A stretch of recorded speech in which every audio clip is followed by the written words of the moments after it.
لا حول ولا قوة إلا بالله العلي العظيم. حسبنا الله ونعم الوكيل، نعم المولى ونعم النصير. أعوذ بالله السميع العليم من الشيطان اللعين الرجيم. بسم الله الرحمن الرحيم. الحمد لله الذي لم يتخذ صاحبا ولا ولدا ولم يكن له شريك في الملك ولم يكن له ولي من الذل وكبره تكبيرا. ثم الصلاة والسلام والتحية والإكرام على أشرف الأنبياء والمرسلين سيدنا ومولانا ومولى الثقلين جد الحسن والحسين أبي القاسم محمد وعلى أهل بيته الطيبين الطاهرين المعصومين المظلومين الذين أذهب الله عنهم الرجس وطهرهم تطهيرا. ولعنة الله الداعمة الباقية على أعدائهم أجمعين إلى يوم الدين. أما بعد فقد قال الله الحكيم في كتابه الكريم والقرآن الحميد. بسم الله الرحمن الرحيم. يعرفون نعمة الله ثم ينكرونها وأكثرهم الكافرون. صلوات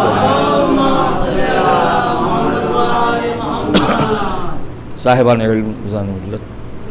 قرآن مجید سورہ نحل کی آیت کریمہ ہے جہاں پر ارشاد ہو رہا ہے کہ وہ اللہ کی نعمتوں کو پہچانتے ہیں ثم ینکرونہا، مگر اس کے بعد بھی وہ اسے انکار کرتے ہیں. وہ اکثرهم الکافرون، اور ان کی اکثریت کافر ہے. یہ عشر محرم کے سلسلے میں بتصدق حضرت فاطمہ الزہرا سلام اللہ آپ کے وسیلے سے، آپ کے توسط سے اس سال جو عنوان قرار پایا ہے کہ اللہ کی نعمت سے انکار کیوں. دیکھیے، مجھے نہیں معلوم موضوع کسی کی سمجھ میں آیا یا نہیں آیا، لیکن الحمدللہ ہمارے سجاد صاحب کی سمجھ میں آ گیا. ایک صلوات پڑھ دیں محمد علیہ. دیکھیے، مجالس کے اور گفتگو کی سب سے بڑی کامیابی یہی ہے کہ اگر فرش میں سے کوئی ایک بھی کھڑا ہو گیا، یہی کمال ہے. اور یہ بھی عجیب بات ہے کہ ہم نے دیکھا، ہمارے عقیل بھائی ظاہر بات ہے استاد رہ چکے ہیں، کتنے ایسے بچے ہوں گے آپ کے کلاس میں اس زمانے میں جو یہ چاہتے ہوں گے کہ آپ کی نظر سے بچ جائیں. لیکن یہ صدقہ ہے فرش اعضا کا کہ ہر ایک چاہتا ہے کہ ہم پہچانے جائیں. ایک صلوات پڑھ دیں محمد علیہ. کتنا عظیم یہ فرش ہے، کتنے عظیم و تبرک ہے. یہ سب کو نصیب نہیں ہوتا ہے میرے بھائی. یہ تو وہ جسے چاہتے ہیں اور جسے عطا کرتے ہیں اسے ملتا ہے.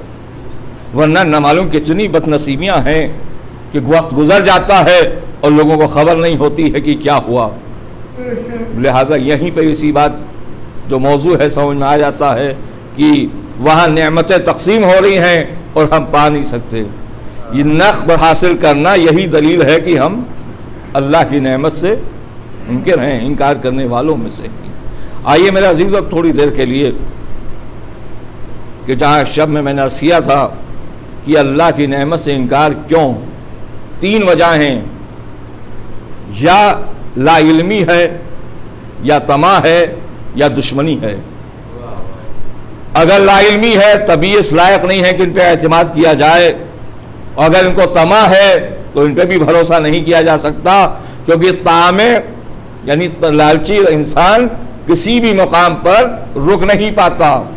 آپ ہمیشہ یاد رکھیے گا، اسے 1 روپیہ ملا تو چاہتا ہے 2 ہو جائے، 2 روپے ملے تو چاہتا ہے 10 ہو جائیں، جب 10 ملے تو چاہتا ہے 100 میں ہو جائیں، جب 100 ملے تو چاہتا ہے 1000 مل جائیں، لیکن میں رک کے پوچھوں گڈن صاحب یہ بتائیے یہ 1000 پہ بھی مطمئن ہوا یا نہیں کہ یہ کسی قیمت پر اطمینان نہیں حاصل کر سکتا؟ یہ عجیب بات ہے میرے عزیزوں، کیوں کہ اس لیے جسے بھی دنیا کی محبت حاصل ہو جاتی ہے تو دنیا میں بھاگتا ہوا نظر آتا ہے، آواز دی جا رہی ہے یہ ایسا راستہ ہے جو کہیں رکنے والا نہیں ہے، لیکن اب چاہتے ہو کہیں رک جاؤ تو ایسی منزل پر آؤ کہ جہاں اطمینان ہی اطمینان ہے، اور وہ صرف ذات آل محمد ہے اور کوئی نہیں۔ ایک صلوات پڑھ دیں محمد آل۔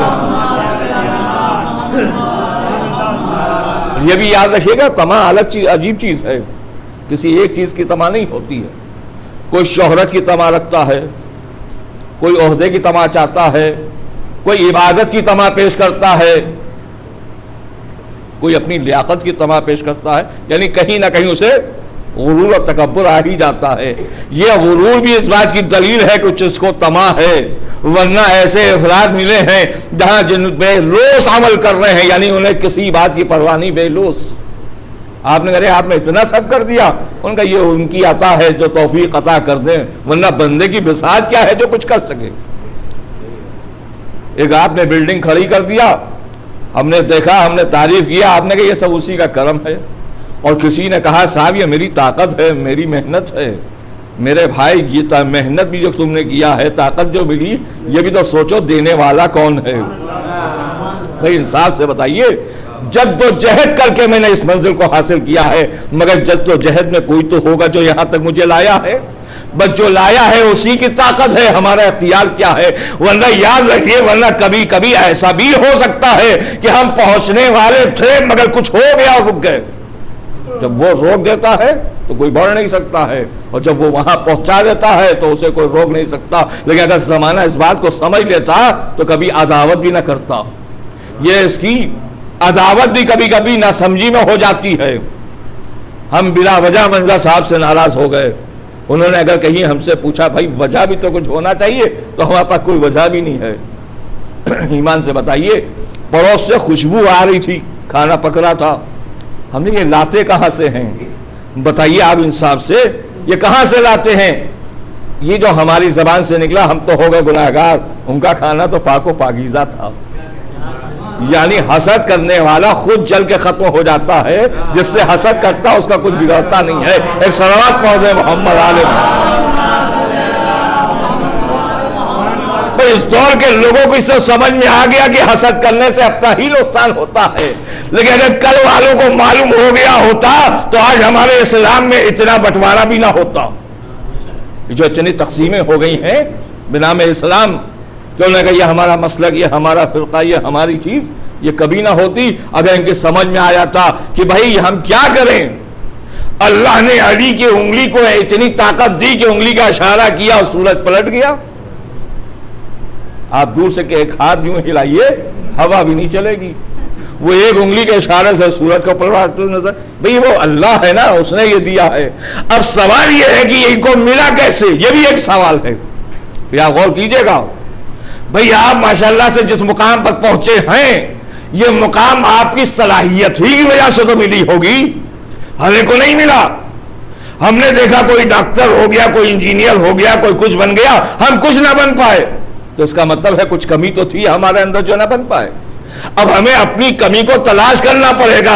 اگر ہر بندہ اپنی کمی کو تلاش کرنا شروع کر دے تو خدا کی قسم یہ اللہ تک پہنچ جائے گا، لیکن ہم اپنی کمی کو چھوڑ کر دوسرے کو بلند ہوتے ہوئے دیکھتے ہیں، اور کہا جو دوسروں کو بلند ہوتے ہوئے دیکھتا ہے وہ گرانا چاہتا ہے تو اس سے کوئی فائدہ نہیں ہوتا ہے۔ بڑی پرانی بات ہے، لیکن اب بات آ گئی تو دل چاہتا ہے دوہراؤں، ذرا سنیے۔ عجیب منزل ہے، مامون کا دور ہے، اس کے وزراء ہیں، وہاں پر ایک اعرابی آ گیا بدو، لیکن وہ امام کے، وہ خلیفہ کے قریب، وہ حاکم کے پاس کچھ ایسے آنے جانے لگا کہ دونوں کے تعلقات بہت اچھے ہو گئے۔ وزیر نے یہ سوچا کہ اگر یہ بہت زیادہ اندر چلا جائے گا تو کہیں میرا عہدہ میرے ہاتھ سے نہ چلا جائے، تو اس نے کہا کیا کیا جائے؟ تو اس نے ایک دن اس اعرابی کو، بدو کو بلایا، کہا تجھے کچھ خبر بھی ہے؟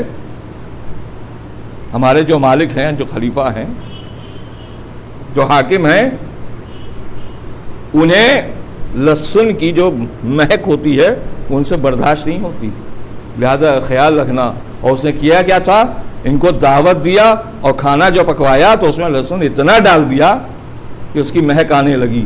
اسے بھی احساس ہوا کہ کہیں واقعی اگر ان کو تکلیف ہوتی ہے اور میں جا کے ان کے سامنے گفتگو کروں گا تو انہیں اذیت ہوگی. ادھر اس کو سمجھایا, ادھر جا کے حاکم سے کہا حضور میری سمجھ میں نہیں آتا, یہ اعرابی جو آپ کے بہت قریب آ رہا ہے یہ کہتا ہے آپ کے دہن سے بدبو آتی ہے اور جب میں وہاں جاتا ہوں تو مجھ سے برداشت نہیں ہوتا. حاکم کو آگے غصہ, بلوایا اس کو, وزیر کو, اعرابی کو. وہ جب آیا تو اسے وزیر کی بات یاد تھی کہ یہ جو تمہارے منہ سے جو لہسن کی بدبو آ رہی ہے وہ ہمارے حاکم کو برداشت نہیں ہوگی. کہ ان کے قریب گیا تو اس نے ایسے ہاتھ رکھ دیا, یہ سمجھ گیا کہ وزیر نے بات صحیح کہی ہے. بس انہوں نے ایک پرچہ لکھا ایک ایسے شخص کے حوالے جو جلاد تھا کہ یہ جیسے ہی رقعہ جو بھی لے کر آئے اس کی گردن اڑا دینا. یہ وضاحت نہیں کی تھی کہ کون لے کر آئے گا, تو کیا غور کیجیے گا. کہتے ہیں اور اس سے کہا جلدی جاؤ اور فوراً واپس آنا, لیکن میرا کام کر کے. یہ رقعہ لے کے جیسے ہی باہر نکلا وزیر نے دیکھا کہ یہ کچھ لے کے جا رہا ہے. اس نے کہا کہاں جا رہے ہو؟ کہا بادشاہ سلامت نے بھیجا ہے, کچھ رقعہ ہے, کوئی پتہ نہیں کون کام ہے. یہ سمجھا شاید ان کو کوئی انعام ملنے والا ہے. کھول کے پڑھنے کا تو سوال نہیں ہوتا ہے نا میرے بھائی, حاسد اندھا ہوتا ہے. اس نے کہا کہ تم مجھ سے کچھ اشرفیاں لے لو اور اس کے بدلے میں جو تمہیں ملنے والا ہے وہ مجھے دے دو. اس غریب کو خبر ہی نہیں, وہ راضی ہو گیا. اس نے ان سے رقم لیا اور رقعہ ان کو دے دیا. یہ رقعہ لے کے جو وہاں پہنچے تو لکھا تھا جو اس کو لے کر آئے اس کی گردن اڑا دینا. گردن اڑ گئی. بہت دن ہو گیا وہ وزیر نظر نہیں آیا اور حاکم نے دیکھا جس کو بھیجا تھا وہ تو صحیح سلامت گزر رہا ہے. بلایا اس کو, پورا ماجرا معلوم کیا, کس نے پورا واقعہ بیان کر دیا. تو ایک مرتبہ حاکم نے کہا کہ خدا حسد کا برا کرے کہ جو لوگوں کو قتل کے پر معمول کر دیتا ہے. معلوم فائدہ کیا ہوا کہ ہم نے جو چاہا تھا وہ کچھ اور ہوا. یہ سمجھ رہے تھے کہ جتنا ممکن ہو یہ اس تک پہنچنے نہ پائیں, لیکن قدرت جب کسی کو کہیں پہنچانے پر آتی ہے تو کوئی روک بھی نہیں پاتا ہے. ایک صلوات پڑھ دیں محمد علیہ. اور انسان اپنے علم, اپنے تدبر, اپنی فکر, اپنے اعمال کو جب اعلان کرتا ہے تو یہ سمجھیے سب بیکار ہو جاتا ہے. وہ ہمیں دلیل کہاں ملی؟ خالق حقیقی کی بارگاہ میں, کہ جب قدرت نے آواز دیا اذ قال ربک للملائکۃ انی جاعل فی الارض خلیفہ. اس وقت کو یاد کرو کہ جب تمہارے رب نے ملائکہ سے کہا کہ میں روئے زمین پہ خلیفہ بنانے والا ہوں, تو معبود آپ کو کہنے کی کیا ضرورت ہے؟ جسے بنانا ہو بنا دیجئے. کہ نہیں, مزاج قدرت میں ایک بات یہ بھی ہے کہ بتا کے عمل کرتا ہے بغیر بتائے نہیں. لیکن غور کیجئے گا, یعنی خاموشی سے چھپا کے عمل کرنا اور ہے, بتا کے عمل کرنا اور ہے. کیوں؟ اگر قدرت بغیر بتائے عمل یہ کر دیتی ہے, کسی کو خلیفہ بنانا ہے مثلا کہ میں روئے زمین پر خلیفہ بنانے والا ہوں اور فرشتوں کو بتانے کی ضرورت نہیں, تو کل فرشتوں کے سامنے جواز تھا کہ مالک ہمیں تو خبر ہی نہیں دی اور کوئی بن گیا. کہ اللہ وہ موقع نہیں دے گا, لہذا بتایا ہے پہلے, اور جیسے ہی بتایا ویسے ہی ملائکہ نے آواز دیا معبود کیا ایسے کو بنائے گا جو زمین میں جا کے فساد کرے, خون ریزیاں. لیکن میرے عزیزو اگر آیت یہیں تک رہتی تو ہماری سمجھ میں ایک بات آتی, شاید فرشتے اللہ سے یہ کہنا چاہ رہے ہیں معبود ایسا تو نہیں ہے کہ کوئی خلیفہ بنے اور فساد برپا کرے. اگر بات یہیں تک ہوتی تو ہم تھوڑی دیکھ لیے مان لیتے, مگر برجستہ انہوں نے آواز دیا ہم تو تیری تسبیح کرتے ہیں, تیری تحلیل کرتے ہیں, تیری پاکیزگی کو بیان کرتے ہیں. یعنی انہوں نے ایک معبود ہم سجدہ کرتے ہیں. اللہ آواز دے رہا ہے اگر کرتے ہو تو مجھ پہ احسان نہیں کرتے. یعنی وہ کام جو اعلان کر کے کرو گے وہ کس پر احسان ہے کہ ہم کرتے ہیں. بھئی آپ کرتے ہیں تو کس کے لیے کرتے ہیں؟ ہمارا کام ہو تو ہمیں بتاؤ کہ ہم کرتے ہیں, اور جن کے لیے کر رہے ہو وہ خود بخود دیکھ بھی رہے ہیں, بتانے کی ضرورت نہیں ہے. ایک صلوات پڑھ دیں محمد علیہ محمد. مگر میرے عزیزو یہ بشری فطرت ہے کہ بغیر شور کے, بغیر ہنگامے کے عمل نہیں ہوتا. شادی بیاہ سے ہٹ جائیے, آپ کو مشاہدہ ہوگا, اور نہیں وہ ہو تو کبھی جائیے قبرستان میں جب میت اتاری جا رہی ہو, 50 آدمیوں کی آواز ہوتی ہے، ادھر سے لاؤ ادھر سے لاؤ، ایسے اتارو، ایسا لگتا ہے سب صاحبان شریعت یہی کھڑے ہیں، ساری باتیں انہی کو پتا ہے۔ اور مزے کی بات ہے، میت اتارتے وقت کوئی نہ کوئی مولوی ہوتا ہے جو تلقین پڑھنے کے لیے کھڑا ہے، اسے بتانے کی ضرورت نہیں ہے، جب سارے قابل کھڑے ہیں، قابلیت کی تم ہے یہاں تو ہماری ضرورت کیا؟ جبکہ حکم یہ ہے بھائی بارات کا جہیز نہیں اتر رہا ہے جو شور مچا رہے ہو، ایک میت ہے یہ۔ دیکھیں عزائے حسین سے ایک یہ بھی نصیحت اور سبق ہمیں ملتی ہے فرش اعضا کے ذریعے کہ وہاں جاؤ تو اتنی خاموشی ہونا چاہیے کہ جیسے لگے ہو کا سناٹا ہے۔ کیوں؟ تمہیں خبر بھی ہے یہ جو میت اتاری جا رہی ہے وہ کس ہیبت اور ہول کے عالم میں ہے۔ یہ جو بتایا گیا یہ بے مقصد نہیں بتایا گیا کہ جب میت کو قبر میں اتارنے کے لیے جاؤ تو 2 منزل دور دو اور تیسری منزل بالکل قبر کے قریب دو۔ کیوں؟ تاکہ وہ تھوڑا سا سنبھل جائے، ٹھہر جائے۔ انصاف سے بتائیے جب شور ہو رہا ہوگا تو یہ غریب گھبرانے لگے گا۔ بھئی دلیل یہ ہے جیسے کوئی مریض ہو اور لوگ پکارنا شروع کر دیں اس کو ایسے اٹھاؤ ایسے اٹھاؤ، وہ ڈرے گا کہیں پسلیاں نہ ٹوٹ جائیں میری، کہیں اس طریقہ سے اٹھانے میرے ہاتھ پیر نہ چلے جائیں۔ لیکن اتنا شور اس لیے ہوتا ہے تاکہ لوگوں کو معلوم ہو جائے کہ ہم بھی ہیں، ہم بھی یہاں موجود ہیں۔ میں بزرگ عالم دین نے بڑی پیاری بات کہی کہ ایک مسجد میں بزرگوار نماز پڑھ رہے تھے، انہی کے پہلو میں ایک شخص بیٹھا ہوا تھا، کبھی آواز دیتا تھا یا اللہ، اے اللہ، یا رب العالمین، اے عالمین کا پروردگار، یا رحم الراحمین، اے رحمت کرنے والا۔ تو وہ ضعیف کہتے تھے جو میں نماز پڑھ رہا تھا میں گھبرا جاتا تھا۔ تو میں نے ایک دن اس سے کہا بھائی یا اللہ کہو یا اے اللہ کہو یا رحمان کہو یا اے رحم کرنے والا کہو، یہ کبھی عربی میں کبھی اردو میں یہ بار بار چلانے کی ضرورت کیا؟ اس نے کہا میں اس لیے معلوم نہیں وہ رب سمجھتا ہے کہ خدا سمجھتا ہے؟ یہ ساری چیزیں کیوں کا لا علمی ہے میرے عزیزوں، اور یہی لا علمی نقصان دہ ہو گئی۔ تمہیں خبر ہی نہیں ہے، پکارنے سے وہ نہیں سنتا ہے، اسی لیے اس نے آواز دیا سنو موسیٰ تم دن کے اجالے میں مجھے دیکھتے ہو اور فرعون رات کی تاریکی میں مجھ سے وابستہ ہوتا ہے۔ اس کا مطلب یہ ہوا کہ جو رات کی تاریکی میں آیا ہے وہ زیادہ قریب ہے، اور جو دن کے اجالے میں آواز دے رہا ہے یہ اللہ کو نہیں پکار رہا ہے، لوگوں کو گواہ بنا رہا ہے کہ ہم بھی اللہ والے ہیں۔ اللہ والا بننا کمال ہے یا اللہ تک پہنچ جانا کمال ہے؟ ایک صلوات پڑھ دے محمد علیہ۔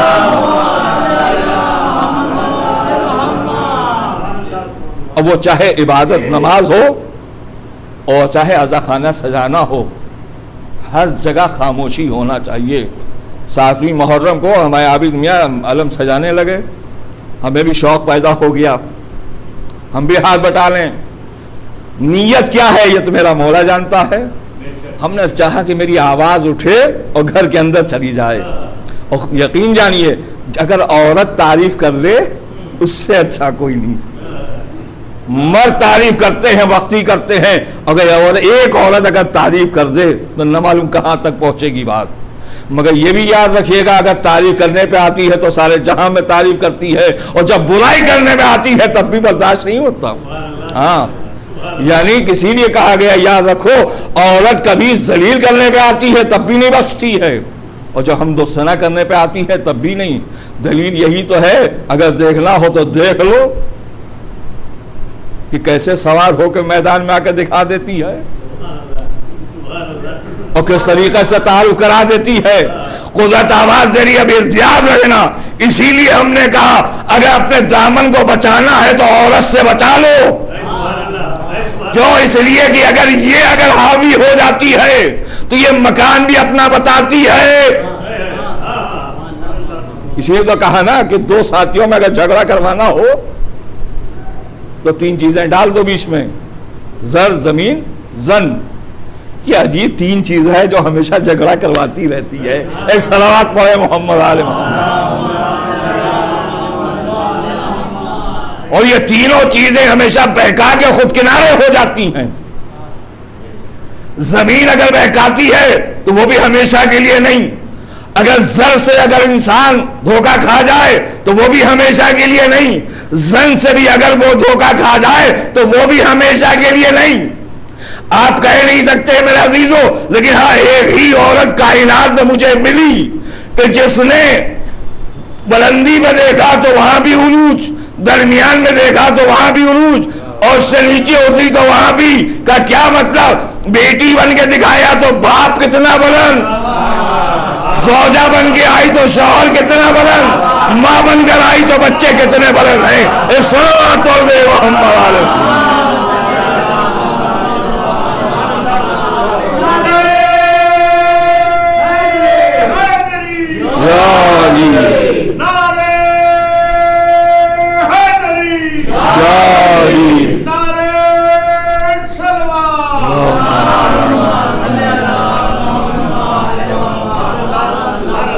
اس سے آپ انکار کر کے نکل نہیں سکتے ہیں میرے بھائی.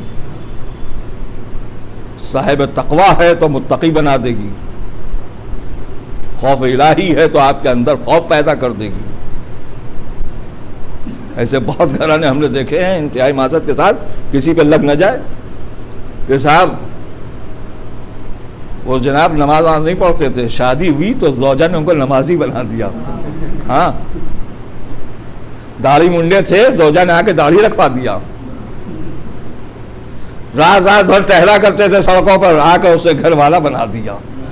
یعنی اس کے اندر یہ صلاحیت ہوتی ہے، بشرط یہ ہے کہ وہ بی بی زہرا کی کنیز بن جائے. اور جب ان کی کنیزی سے وابستہ ہو جاتی ہے، یعنی جب کنیز کہلانے لگتی ہے تو اس کے اندر بڑی صلاحیت پیدا ہو جاتی ہے.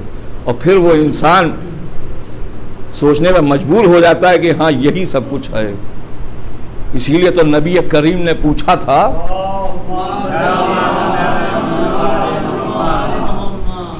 آخر کے دوسرے دن جب شہزادی تشریف لائی ہیں مولا متقیان کے گھر، تو پوچھا تھا یا علی آپ کے لیے فاطمہ کیسی ہیں؟ تو میرے مولا نے عجیب جواب دیا تھا کہ عبادت الہی میں میری مددگار ہیں. کیا علی معاذ اللہ عبادت کرنے والوں میں نہیں تھے؟ کہ تم ان کی عبادت کی کیا بات کرو گے؟ جو ایک رات سو جائے اور رضا الہی اختیار کر لے، اس کی عبادت کا کیا تصور ہے؟ لیکن بتایا میرے مولا نے کہ سمجھو کہ اگر عورت عبادت میں مددگار ہو جائے تو سمجھو یہی اس کے لیے کامیابی ہے. شادیاں تو تمام ہوتی ہیں، مگر شادی کے بعد اگر انسان اپنے آپ کو ہی بھول جائے تو بیکار ہے. لیکن شادی کے بعد رب کو پہچاننے لگے تو یہی اس کے کمالات ہیں. بس عزیزان محترم، یہی منزل ہے کہ جہاں پر میں سوال لے کر آیا ہوں کہ اللہ کی نعمت سے انکار کیوں. اور یہ بات ذہن عالی میں رہے انشاءاللہ کہ یہ 3 منزلیں ہیں جو اللہ کی نعمت سے انکار ہے، یا لا علمی ہے، یا طمع ہے، اور یا دشمنی ہے. اگر یہ تینوں چیزیں جدا ہو جائیں تو یقین جانیے بندہ پھر ایک ایک سیکنڈ میں ایک ایک سانس کا بھی شکریہ ادا کرے گا. ایک موقع ہے جہاں پہ جناب موسیٰ سوال کر رہے ہیں، معبود یہ جو شکریہ ہم ادا کرتے ہیں یہ بھی تیری توفیق ہے. تو قدرت نے آواز دیا بس یہ احساس ہی شکریہ ہے، ورنہ کوئی شکریہ کا حق ادا بھی تو نہیں کر سکتا. تو جناب موسیٰ سے فرما رہے ہیں یہ خالی احساس ہو جائے یہی کمال شکریہ ہے. ورنہ ہمارے چوتھے امام ایک باغ میں کتنے درخت ہیں اور ہر درخت کے پاس جا کے 2 رکعت نماز پڑھ رہے ہیں، اور پھر خالی درخت کے پاس نماز نہیں پڑھ رہے ہیں، 2 لڑنے والوں کو جوڑ رہے ہیں تو اللہ کا شکریہ ادا کر رہے ہیں. ہمارے بھائی میرے مولا یہ بھی سمجھانا چاہ رہے ہیں ملانا جو ہے یہ عبادت ہے اور جدا کرنا گناہ ہے. بھائی ہماری سمجھ میں نہیں آتا کہ ہم کیوں اتنی غفلت کی منزل سے گزرتے ہیں. میرے بھائی اللہ نے توفیق دیا، آپ بڑے ہو گئے ہیں، اللہ نے توفیق دیا ہے، آپ صاحب عقل ہو گئے ہیں، مگر اس کا کہاں سے مقصد ہے کہ ہم اتنے بڑے ہو گئے ہیں کہ اب ہمیں کسی سے کوئی مطلب نہ رہ جائے، بس ہم ہی سب کچھ ہیں اور ہم ہی ہیں تو ہم ہی سے سب ہو جائیں. میرے عزیزوں علی بن ابی طالب سے بڑا کون ہو سکتا ہے؟ مگر اس کے بعد بھی جناب قمبر سے سوال کر رہے ہیں قمبر کیا ارادہ ہے تمہارا؟ یہ آپ ایمان سے بتائیے یہ طریقہ بتایا جا رہا ہے کہ یاد رکھو یہ سوال تمہاری عزت بڑھاتی ہے، سوال سے بے عزتی نہیں ہوتی ہے، بلکہ سوال نہ کر کے غلط ہو جانا یہ گناہ ہے۔ اسی لیے سوالات کیے جاتے ہیں، اور اسی سوالات کے ذریعے انسان پڑھا لکھا ہو جاتا ہے۔ کتنی ایسی چیزیں ہیں جو ہمارے علم میں نہیں تھی، پوچھ پوچھ کے ہم قابل ہو گئے، لیکن یہ افسوس تھا کہ در مولا پر لا علم اتنے آگے تھے، نہ سمجھ اتنے آگے تھے کہ انہوں نے سوال تو کیا مگر اپنی آنکھوں کے مطابق سوال کیا۔ یا نہ اگر واقعاً جس طریقے سے لوگ میرے مولا سے سوالات کرتے تھے، اگر یہ صحیح سوالات کرتے تو آج ہمارے لیے بہت سی منزلیں مل جاتی، لیکن انہوں نے مثلا سوال کیا یا علی سر پہ کتنے بال ہیں؟ اب ہم یہ کیا جانے کتنے بال ہیں؟ اس سے پوچھو جو گنجا ہو وہ کیا پتا ہے سر پہ کتنے بال ہیں۔ ایسے موقع پر میرے دوست خطیب نے بڑی پیاری بات کہی کہ بال کے بارے میں پوچھ لیا، حال کے بارے میں پوچھا ہوتا تو کچھ فائدہ ہی ہوتا۔ ایک صلوات پڑھ دیں محمد عالم۔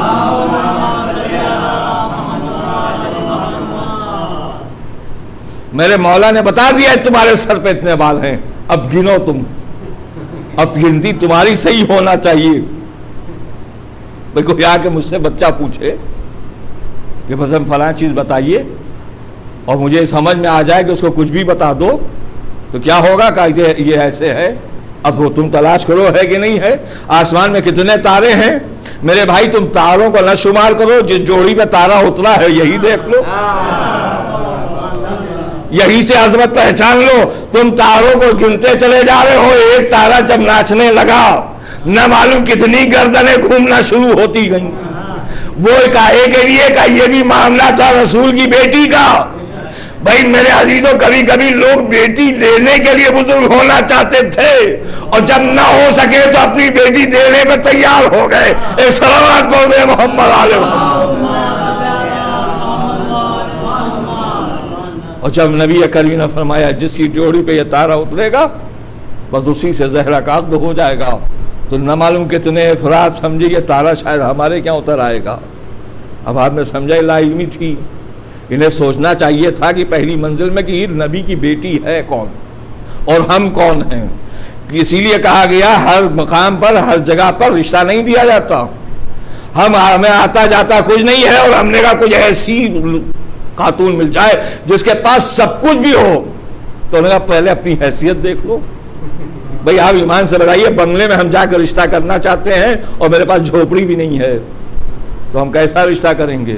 یا پھر کوئی ایسا وسیلہ بن جائے تب تو کامیابی ہوگی۔ بس ایک صلوات پڑھ دیں محمد علیہ۔ بس بات آ گئی آخری کلام میں میرے عزیزوں، آپ پہچانیے۔ کہتے ہیں جناب عیسیٰ اپنے ساتھیوں، بس آخری منزل پر غور کیجئے گا، ساتھیوں کو لے کے جا رہے ہیں، راستے میں انہوں نے دیکھا کچھ سونے کے پتھر پڑے ہوئے اور کہا انہوں نے یا نبی عیسیٰ یہ خزانہ مل گیا لے لیں۔ عیسیٰ نے کہا نہیں یہ سب بیکار ہے۔ جب زیادہ اصرار ہوا تو ایک مرتبہ جناب عیسیٰ نے کہا ٹھیک ہے تم اپنا خزانہ لو، ہم اپنا خزانہ لینے جا رہے ہیں۔ اب سوچئے بندوں کا خزانہ کچھ اور ہوگا، نبی کا خزانہ کچھ اور ہوگا۔ یہ ایک ایسی جگہ گئے کہ جہاں دیکھا بالکل آبادی سے ہٹا ہوا ایک خیمہ لگا ہوا ہے۔ یہ وہاں پہنچے، انہوں نے آواز دیا کیا اللہ کے بندے کو مہمان بناؤ گی؟ ماں خاتون ہے، اس نے کہا ظاہر بات ہے مہمان تو اللہ کا دوست ہوا کرتا ہے، آپ تشریف لائیے۔ میرا بیٹا بھی گیا ہوا ہے، وہ چرواہا ہے، چرانے گیا ابھی آئے گا۔ یہ جلدی سے ان کو بٹھالا اور تھوڑی دیر پاس میں رہی، اس کے بعد چلی گئی کھانا وانا کھلانے کے لیے، انتظام کرنے کے لیے۔ تو اتنی دیر میں وہ لڑکا آ گیا، اس نے جو اندر مہمان بیٹھے ہیں جب تک تم ان کے پاس رہو میں کھانا تیار کرتی ہوں۔ یہ گئے جا کے وہاں بیٹھے، جناب عیسیٰ نے غور سے اس کی آنکھوں میں دیکھا، یہ گھبرا گیا اور وہ کہہ رہے ہیں یہ مجھے کیوں دیکھ رہے ہیں، ایسے کیوں دیکھ رہے ہیں؟ تو آخر میں اس نے پوچھ لیا تو جناب عیسیٰ نے کہا کہ تمہارے دل میں کچھ ہو تو مجھے بتا دو۔ اس نے کہا یہ کیسا بندہ ہے کہ ابھی ہم بیٹھے اس کے پاس اور یہ ہم سے کہہ رہا ہے جو تمہارے دل میں ہو وہ ہمیں بتا دو۔ یہ گھبرا کے جا کے ماں کے پاس چلے گئے۔ میں نے کہا تم تو وہاں بیٹھے تھے یہاں کیسے؟ کہ وہ کون ہے ہم نہیں جانتے ہیں۔ کہ نہ جانو تو کیا مہمان ہے؟ کہا مگر یہ مجھے ایسے گھور کے بھی دیکھ رہا ہے، جو کچھ تمہارے دل میں ہے وہ بتا دو۔ کہا کوئی اللہ والا ہوگا، ہو سکتا ہے وہ سمجھ گیا ہو، جاؤ بتا دو۔ ماں کو تو پتا تھا کچھ معاملہ ہے۔ جب یہ گئے ماں کے کہنے پر ایک مرتبہ کہا کہ جو کہنا چاہتے ہو کہہ دو۔ تو انہوں نے کہا کہ ارے حضور میں کیا کہہ سکتا ہوں، میری حیثیت کیا؟ ہاں ایسا تھا کہ میں ایک مقام پر تھا, ادھر سے ایک بادشاہ سلامت کی بیٹی گزر رہی تھی. اچانک محفل کا پردہ ہٹا اور اس کا چہرہ میری نظروں میں آ گیا. کچھ ایسا آیا کہ جو میرے دل میں اتر گیا.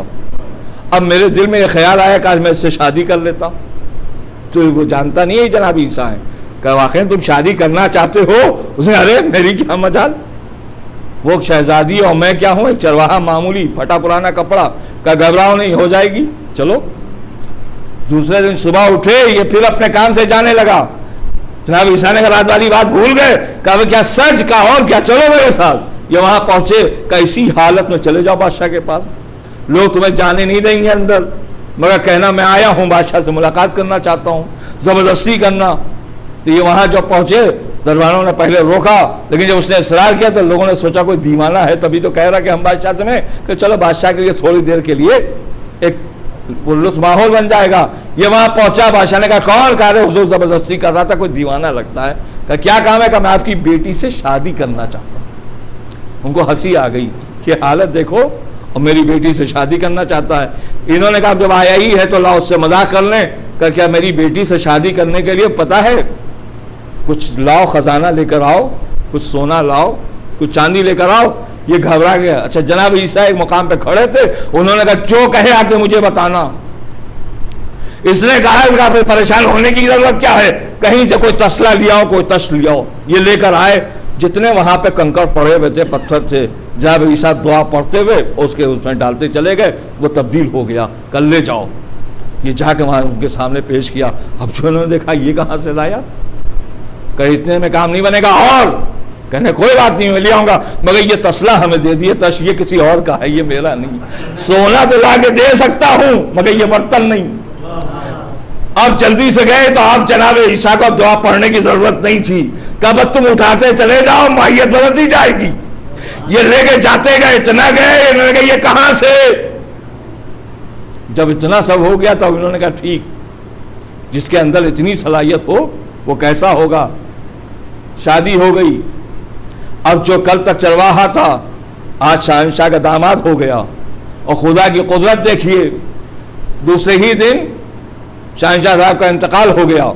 اب ظاہر بات ہے ان کا کوئی بیٹا تھا نہیں تو داماد تھا. داماد کو مقام مل گیا, یہ وہاں ٹھہر گئے. اب ظاہر بات ہے جو کل پھٹے پرانے کپڑے میں چرواہا بنا ہوا ٹہر رہا تھا, آج تخت پر بیٹھا ہوا ہے. لیکن پھر اس کے بعد جناب عیسیٰ آئے اور اس نے کہا کہ یہ بتائیے آپ ہیں کون. تو جناب عیسیٰ نے فرمایا کیوں, کیسے میں یہ دیکھنا چاہتا ہوں ایک معمولی سا چرواہا شہنشاہ کا داماد بنا, اور داماد بننے کے بعد بادشاہ بن گیا. کہا میں کوئی اور نہیں ہوں, نبی عیسیٰ ہوں. اب اتنا بتاؤ تمہیں یہ جگہ پسند آ گئی. تو پہلے تو اس نے کہا ہاں مجھے تو یہ جگہ پسند آ گئی. کہا سوچو کل کیا تھے اور آج کیا ہو. یعنی کیا بتانا چاہ رہے ہیں, ایک انسان ایک سا نہیں رہتا ہے. کل اگر غریب تھا تو آج امیر ہو گیا تو کل پھر غریب ہوگا. یعنی حالات ایک جیسے نہیں ہوں گے, تبدیل ہو جائیں گے. بھئی یہ سننا تھا کہ ایک مرتبہ توجہ سے غور کرنے لگا, واقعی میں جس منزل سے آیا ہوں کل پھر واپس چلا جاؤں گا, تو ایسی زندگی سے فائدہ کیا, کیوں نہ نبی والا بن جاؤں. نبی کے ساتھ چلوں گا تو اس میں زیادہ عزت رہ جائے گی. فوراً کہا مجھے نہ یہ تخت چاہیے, نہ یہ شہنشاہیت چاہیے, مجھے آپ کی غلامی چاہیے. اب آپ نے سمجھا نبی عیسیٰ کیا کہہ رہے تھے, تم اپنا خزانہ لو, میں اپنا خزانہ لے کر آ رہا ہوں. معلومہ نبوت کا خزانہ اور ہوا کرتا ہے, دنیا والوں کا خزانہ اور ہوتا ہے. مگر جو صاحب معرفت تھا اس نے کہا یہ شہنشاہیت ہمیشہ رہے گی نہیں, مگر غلامی ہمیشہ رہ جائے گی. بس عزیزو یہی سے زمانہ ہمیں بھی پہچان لے. ہم نے نہ اپنا مکان دیکھا, نہ اپنی دولت دیکھی, نہ اپنی حیثیت دیکھی, ہم نے غلامی حسین کو قبول کر لیا. ہماری سمجھ میں آ گیا. ہمیں معلوم ہے کہ کل جس حالات سے ہم گزرے تھے, آج جس حالات میں ہم آئے ہیں, یہ سب ان کا صدقہ ہے. میرے عزیزوں, اب کوئی مجھے غریب کہہ کے نہیں پکارتا ہے, غلام حسین کہہ کے پکارتا ہے. کوئی ہمیں معمولی انسان کہہ کے نہیں پکارتا ہے, ذاکر حسین کہہ کے پکارتا ہے. کوئی کسی کو معمولی سمجھ کے نہیں پکارتا ہے, شاعر حسین کہہ کے پکارتا ہے. اور کوئی کسی کو معمولی نہیں سمجھتا ہے, عزادار حسین سمجھتا ہے. عزاداران مظلوم کربلا، 4 محرم. یہ بھی سمجھیے میرے عزیزو، بڑی محنت سے فرش عزا ملتی ہے اور بڑی محنت سے گھر عزا خانہ بنتا ہے. مگر ہمیں قدر کرنا چاہیے اپنی اور اپنے مقام کی. فخر نہیں ہے میرے عزیزو، لیکن ہاں شکرانہ ہے. ایسے حالات میں بھی ہم فرش عزا بچھا رہے ہیں، ایسے حالات میں بھی ہمارے کیا عزا خانہ تیار ہو گیا. مولا آپ کا لاکھوں سلام ہے، شکریہ ہے. ایسے حالات میں بھی آپ نے مجھے ذکر کرنے کا شرف عطا کیا ہے کہ جہاں پر اس سے قبل کے جو مہینے گزرے ہیں دانے دانے کے لوگ پریشان تھے کہ نہیں تھے. کہیں سے خبر ملتی تھی کہ فلاں صاحب غلہ بانٹ رہے ہیں، لوگ بھاگ رہے تھے. شاید حسین ابن علی آواز دے کہ اب ہم آ گئے ہیں، کہیں جانے کی ضرورت نہیں. مگر ہاں دیکھو، جب ہم دے رہے ہیں تو پہچانو بھی ہمیں. کوئی ایسا عمل ہم سے نہ ہو میرے عزیزو. میں بارہا معذرت کے ساتھ اس لیے کہتا ہوں تاکہ کوئی بھائی یہ نہ کہنے پائیں کہ آپ نے کیا کہہ دیا ہمیں. نہیں، خدا کی قسم صرف آقا حسین کے صدقے میں اور انہی کے وسیلے سے آواز دیتا ہوں میں بالائے منبر. میرے عزیزو، ہم سے کوئی ایسی کوتاہی نہ ہو کہ ہمیں بعد میں پچھتاوا ہو. کیوں؟ اس لیے یہ ہمیں جب دینے پہ آمادہ ہیں تو کیوں نہ انہی کے طریقے سے نہیں. اور میرے عزیزو، آپ سب کچھ کیجئے گا لیکن حسین کے نام پہ سیاست نہ کیجئے. ساری ہوشیاریاں، ساری عقل مندی سارے جہاں کے لیے کیجئے گا مگر محرم کے لیے نہ کیجئے میرے عزیزوں. آپ میری عزت نہیں کر سکتے ہیں، مت کیجئے، لیکن بی بی زہرا کے لال کو فراموش نہ کیجئے. آپ مجھ سے بحث کر لیجئے لیکن میرے عزیزوں بی بی زہرا دکھیاری ہیں، انہیں اور تکلیف نہ دیجئے. آپ کو معلوم ہے کہ خالی ہم لوگ سنتے تھے، آج محسوس کر رہے ہیں. وہ کیا؟ وہ جب بی بی زہرا کی شہادت ہوئی ہے تو بی بی نے وصیت کیا تھا یا ابو الحسن فلاں فلاں کو نہ آنے دیجیے گا، کسی کو خبر نہ ہو کہ میں دنیا سے چلی گئی، کیونکہ ایسا نہ ہو کہ کوئی میرے کسی مسئلے میں دخل دے. لہذا جب منع کر دیا تو کسی کو اطلاع نہ ہونا چاہیے. ادھر شہزادی نے رحلت کیا، ادھر امام حسن و حسین روتے ہوئے مولا متقیان کے قریب آئے، آواز دیا بابا اماں نے دنیا کو چھوڑ دیا. مگر عزادار آپ کو معلوم ہے کہ اتنی بڑی تکلیف ہوئی، آپ احساس ہو رہا ہے آج ہم غمزدہ ہیں، اور جب غمزدہ کے ساتھ ساتھ ایک عجب گھٹن کے ساتھ ہم لوگ عزا منا رہے ہیں. میرے عزیزوں کیا ہے، کیا کھل کے ہم نہ اس طریقے سے ماتم کر سکتے ہیں نہ اس طریقے سے عزا منا سکتے ہیں. ذرا آئیے میرے عزیزوں، خالی سنا تھا، آج محسوس کر رہے ہیں کہ جس وقت جنازہ تیار ہو گیا، کہیں کسی دنیا میں آپ نے نہیں دیکھا ہوگا کہ کسی کی ماں دنیا سے گئی ہو، اس کے بیٹے سے کہا جائے جاؤ فلاں کو بلا دو، اماں کی میت گھر سے نکل رہی ہے. یا وقت کا اعلان ہو جاتا ہے یا کسی اور سے کہلوایا جاتا ہے. مگر مدینے میں امام حسن ایک ایک کا دروازہ کھٹکھٹا رہے ہیں، کہیں جناب سلمان کو آواز دے رہے ہیں، کہیں جناب عمار سے فرما رہے ہیں اماں کا جنازہ اٹھنے جا رہا ہے. اے آزاداروں، کتنی بڑی قیامت! اور پھر اس کے بعد مصیبت یہ ہے کہ جب میت برآمد ہونے والی ہے تو چیخ کر رو بھی نہیں سکتے ہیں. علی آواز دے رہے میرے بچوں آہستہ، تو آستینوں کو منہ پر رکھ دیا تاکہ آواز باہر نہ جانے پائے. مگر اس کے بعد بھی میں کہوں گا میرے عزیزوں، اتنا سب ہونے کے بعد بھی ہماری ماں بہنیں ماتم کر رہی ہیں، ہمارے بھائی مجلس میں شرکت کر رہے ہیں. پورے جہاں میں جس طریقے سے بھی آزاداری ہو رہی ہے لیکن آقا کا نام لیا جا رہا ہے. اس کا مطلب یہ ہے کہ اللہ نے جو وعدہ بی بی زہرا سے کیا ہے وہ ختم تو نہیں ہوگا. اب یہ الگ بات ہے کہ ہم کس طریقے سے ان کی بارگاہ میں آ سکتے ہیں. بس آزادارہ نے مظلوم کربلا. آئیے ایک اشارہ، مجلس تمام ہو جائے. کربلا میں ہر مجاہد اس بات پر آمادہ ہے کہ ہمیں سب سے پہلے موقع ملے. لیکن میں نے ابھی تک مسلسل 2 دن سے آپ کی خدمت میں عرض کیا نا کہ خاتون کا ہاتھ تھا. کہ جنہوں نے کبھی بیٹے کو، کسی خاتون نے شوہر کو آگے بڑھایا، کہیں کسی ماں نے آگے بڑھایا. آئیے تھوڑی دیر کے لیے دیکھیے ایک ایسی خاتون ہے خیمے کے اندر، کہتے ہیں کہ جب جناب مسلم ابن اوسجہ کو اجازت مل گئی اور میدان میں آئے ہیں اور جنگ کرتے ہوئے زمین پر آئے اور زخمی حالت میں اور آواز دیا کہ آقا حسین مدد کے لیے آئیے، تب حسین اور جناب حبیب سب جلدی جلدی پہنچے ہیں. امام نے جاتے ہی اپنے زانو پر جناب مسلم نے حوصلہ کا سر رکھ دیا، تڑپ گئے اور گھبرا کے کہا مولا یہ میرا مقام نہیں ہے. امام نے کہا تم میرے جان نثار ہو. کہتے ہیں اچانک نگاہ پڑی جناب حبیب کی طرف، آقا حسین ظاہر بات ہے جب اپنے زانو پر رکھا ایسا تو دیکھ رہے ہیں، حبیب کی طرف اشارہ کیا، حبیب قریب آئے. میرے عزیز و روایت کہتی ہے شاید یہ محسوس ہوا ہو کہ جاتے جاتے ہر آدمی جب کوئی وصیت کرتا ہے تو کبھی یہ گھر کے بارے میں کرتا ہے، بچوں کے بارے میں کرتا ہے. تو ایک مرتبہ حبیب نے کہا مسلم نے حوصلہ پریشان نہ ہو، گھبراؤ نہیں، کہا نہیں کچھ کہنا نہیں چاہتا ہوں، صرف بات سن لو. یہ کہہ کے امام کی طرف اشارہ کیا. حبیب جب تک زندہ رہنا میرے مولا پہ آج نہ آنے پائے. ارے حسین ابن علی تو ہمیں جاتے جاتے میرا جاننے تھا، ارے اپنے مولا کو یاد کر رہا ہے.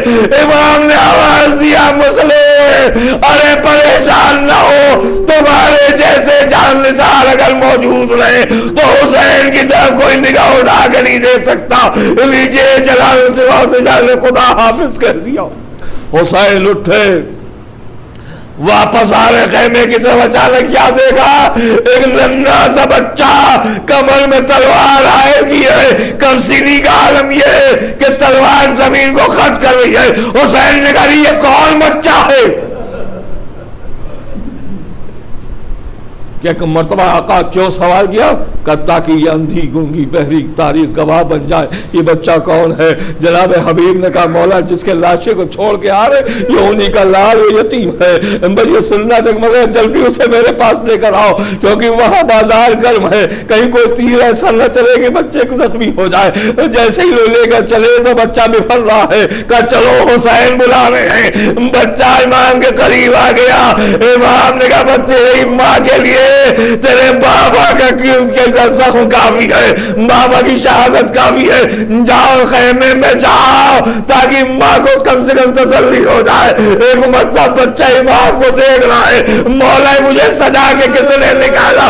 میری ماں نے بھیجا ہے. ارے امام کی آواز خیمے کے قریب پہنچی، پیچھے سے آواز آئے اے میرے آقا علی ابر کا میڈیا سمجھ کے قبول کر لیجیے، مولا میرے بچے کو لے لیجیے. ارے وہ حسین کیا